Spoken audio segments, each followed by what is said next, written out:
Good morning. We have a fun surprise today. We're going to be joined by Mrs. Constantinos Tech, Hi. and we are going back to do the Apple Vision Pro demo once again. And this will be from a longtime Android user's perspective. Forever Android users. For a forever Android user's perspective. No matter how hard I try, she won't switch. But anyways,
Take a look around. Ah, that's incredible. Welcome to Iceland. Oh, you see somebody, huh? Yeah, yeah. Are you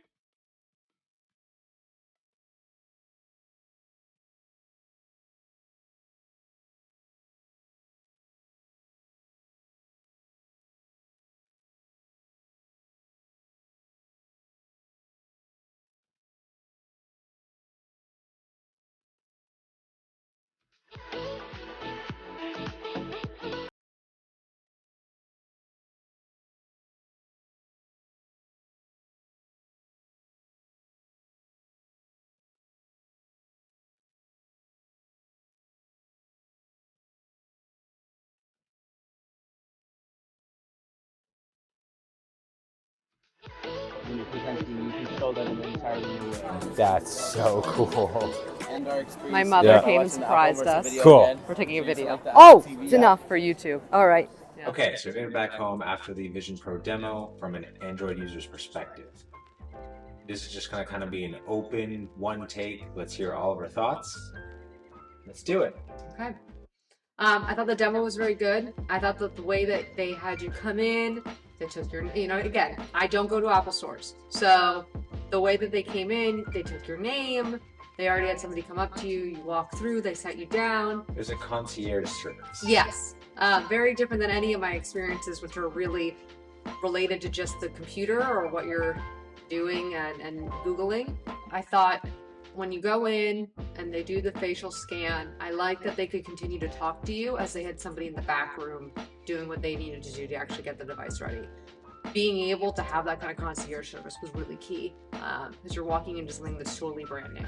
And it makes it a lot better than other VR systems because it makes it just feel that much more elevated. Yeah, it's premium. Like the price tag is very high, and so you want a premium experience. You're going to buy something that big. It felt more like car shopping than it did phone shopping, and so that was really nice. So that it felt like they were using it and identifying what your needs were before kind of diving into the demo.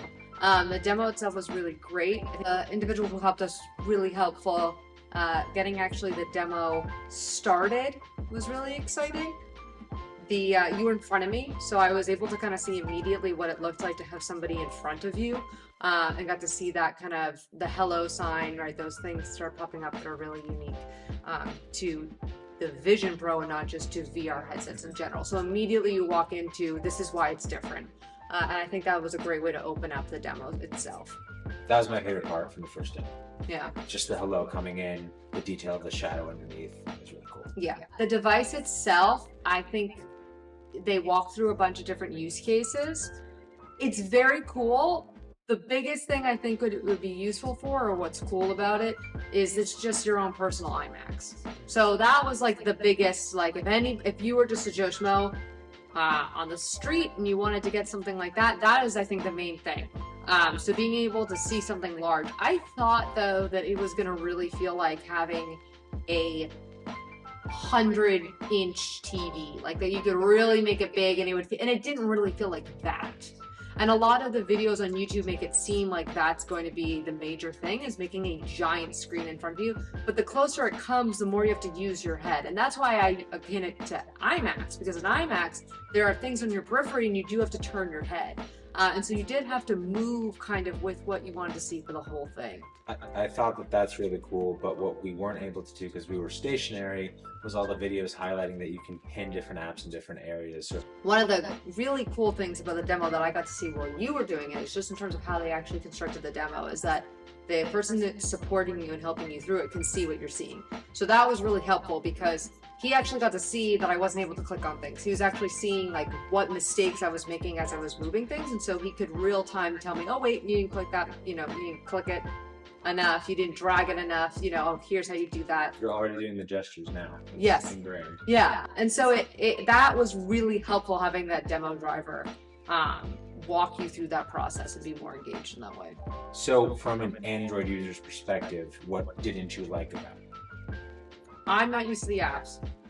So like looking at photos for me is a brand new way of looking at photos. And so it wasn't exactly one-to-one for me. What else do I do? I mean, I also use Google products. So it's not just Android, it's really that I'm immersed in the Google universe. And so having things like Calendar, like that would be cool to have, the Google Calendar. I don't even know if that was on Google, the Apple Pro Vision, like maybe something like that. But not on the demo.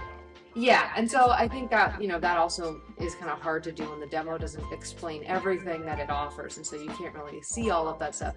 But using the Apple ecosystem is not natural to me, and it didn't feel natural just going into that. But the good thing that we both learned is, and I was corrected on this, is that you can purchase the Vision Pro even if you don't own an iPhone. Like she has an iPad and a Pixel 8, but she would be able to still purchase a Vision Pro, which is cool. Yeah. I thought that was a good thing for them to mention too. They didn't ask me what I used daily. I don't know if it was just because we electively told that information, or if they wouldn't tell you that normally. The good news is that honestly the Google apps and the Google ecosystem is almost better on the iOS system. And it's controversial, No, you but can it is. I use all Google products as well. I have Gmail, YouTube, whatever, everything is working seamlessly. And I know it's really early on, so it's gonna take a little bit of time, but once everything is integrated, once these big companies see that Vision Pro and other VR setups are going to be a hit, they will put in the work to get those apps up and running. So it will be seamless, and once it gets to that point, it'll look really cool. Yeah. So let's find out what you didn't like about it. I thought it was heavy. We talked about how they will give you a head strap if you purchase the product, but if you're demoing it and you're about to drop $3,500, like that's a lot of money to not have the demo of the headset. Linus Tech Tips had a really good point about that. The headband that it comes with is really sleek, fashionable. So when you're marketing it, that's what you show. But everybody's going to use the other one that's comfortable. Oh, but for marketing purposes, they have the comfortable one. Yeah, I think that was pretty big. I don't mind. I mean, the beginning they say you're going to see a little bit of light coming up. I didn't mind that at all. I didn't notice that at all. But the size of it was quite large. That being said, the other VR headsets that we have are large this way. It was large this way. We have the first generation PlayStation VR, and honestly, we'll use it for maybe 20 minutes, 30 minutes once every couple of months. We don't game with it very often. I think that if we had a Vision Pro, that would change. I think we would use it all the time. But we wouldn't use it for gaming. No. So but the game that's- that you demoed with was like a phone game that you tap. I mean, it was not immersive. But that's a core element of Vision Pro. It's not just a virtual reality game headset. It's an all new system that blends reality and your daily work. personal Yeah, life. I would go a step further. It's not a gaming headset. No, no. It's not a gaming headset. It's supposed to replicate like a mobile computer. And you can game on it where other users have gotten their Steam to cast on it, PlayStations, Xboxes, so you can game on it and pair it to a Bluetooth controller. So imagine doing that on a plane. That would be pretty cool. Yeah. But you need Wi-Fi, so I don't know if that would work. So the big question is this enough to ever contemplate switching? No, not at this stage, but mostly the price. Well, no, I would never switch. The problem is I would almost never switch to Apple. For a phone. Yes. For my go-to device, Google has my heart, and I would let Google run my life if it could, and it practically does. And I understand I'm selling myself from one devil to another, but I've now resigned myself to the Google ecosystem, and so that kind of is where I'm at. Especially considering the Apple Vision Pro does not require you to have an iPhone, and I already have an iPad. I think that would be enough anyways for me to be able to use it. If the Apple Vision Pro was $1,000, I think we would have a discussion about use cases for our own family and whether or not that would be reasonable to purchase that. Like I said this before, but like that would be the only gift that we gave each other for 2 years, right? Was that we purchased this one thing and then we don't give any gifts for 2 years, considering the cost of it. But for $3,500, it's not even generally. So I do think that the cost is justified, not from a price perspective. It's far too expensive, and I'm not going to buy it because of that. But from a marvel of engineering, from an entirely new technology, for what you're doing as a first-time spatial computer, I think it's worth the price. What kind of grinds my gears a little bit is we're both glasses wearers. We both have to pay $150 for our own lens inserts. I find that a little bit frustrating, but we'll see how that changes as it's widely adopted. And I'll say for that, the demo did not accurately explain why we needed to get our glasses. I understand, like, you've discussed that with me now about why. It still doesn't, I don't really understand it because I'm comparing it to other VR headsets where that wouldn't make any sense to have glasses. I understand that it's something about the spatial recognition of it. It still doesn't really compute in my mind. And so when discussing that with, the folks that were trying to do that, it still wasn't really explained. And with that extra price, I expect to understand why I need to buy that. But with other VR headsets, I get a headache or my eyes get tired pretty quickly. With this, it doesn't happen. So maybe that's where that gap is filled. But I bet I would have. Maybe. I think I would have gotten a headache. I'll say, at the end of the day, you are still looking at a screen. And Screens. yes, and in depth, that kind of stuff, if you're a headache sufferer, if you suffer from migraines, like that, those kind of things trigger a migraine. I would expect with 25, 30 minutes of use, which is what you're supposed to be using this device for, you're supposed to be using it for an extended period of time, that headache will come because you're still looking at a screen. It's almost worse because you think you're looking at reality because you're seeing in front of you, but you're not. So I'd be very interested to see neurologically what really goes on to kind of trick your brain into thinking that you're seeing, in front of you and all other good stuff. It felt at times very much like phantom limb syndrome. And phantom limb syndrome is the idea of if you're an amputee and you lose a limb, that you can see your limb, in so many words, by having a mirror in front of one of your other arms and being able to move it. And so you feel like you have a phantom limb, a fake limb. And so people can experience pain from it, they can experience hot and cold. And so being in this VR headset, it almost felt like that at times. It felt like you are seeing your arms and you are legitimately seeing your arms, but it's still a screen. So it gets very complicated mind-wise because that's your hand, that's your hand in space, but it's not your hand, it's a picture of your hand. So that was most apparent when you had things like blowing out the candles. So they had a video where, it was supposed to be a child's birthday party and the child blew out the candles, and I felt the spit from the child. Like there's no reason. I didn't spit. No, yeah. There was no reason I would feel water. The gentleman said, "Oh, can you smell the smoke?" And I said, "No, I can't smell that, but I could feel the water, which is disgusting." But that is like a Phantom Limb-esque thing, which I found very peculiar. The bad thing of that, or the difficult part of that, is that I don't really know what's going on neurologically for me to feel all these things. Yeah, we don't know what the long-term health implications of this will be. But that being said, you brought up a really great point about how this can help people that have mobility issues or are in nursing homes. Yeah, so when we got into the car, I was talking about at length. I had a professor at Smith who did a course on, it was just a neurology course. And one of the things that she was mentioning in depth is that people who are bedbound, or the elderly, or folks who are in nursing homes, they don't have a lot of breath to be able to have new experiences. And because of this, and this was a decade plus ago, she was saying it would maybe be interesting to put people in VR. And so that those individuals could still travel to Paris and, see a soccer game with their grandkids and still experience things. They just necessarily wouldn't be there physically. And I thought that was very Black Mirror, new wave, like kind of crazy. But putting on the Apple Vision Pro was the first time that I really reflected on what she was saying. And I said, okay, that makes sense.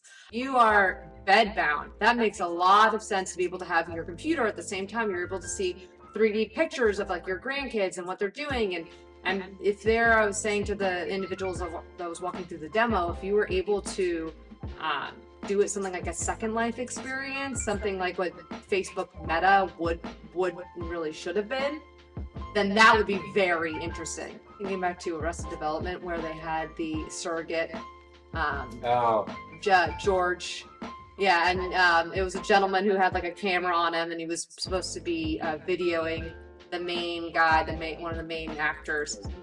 Yeah, so he was like, that I think is, if somebody was surrogating and put on a VR headset and then was projecting a VR headset to somebody else that was bedbound, like that's what I could see happening, and that would be insane. But that could be a really great experience for someone who's not able to be there physically in person, and feel very immersive in it, because there's so many cameras and so many speaker systems in the actual headset itself to make it feel like it's realistic. I know that we're entering this new dystopian future of Black Mirror-esque, but I'm completely for it. I can't wait to see where it goes. I'm not gonna buy this first one. We can only go up from here with how great it will be, and once other competitors come in and they all start making better devices and more software, the content is going to be incredible, and I think it will fundamentally change how we live, work, and play, and beyond. Yeah, Google, where are you at? Yeah, bring back Google Glass and we'll bring it to the next level. Yeah.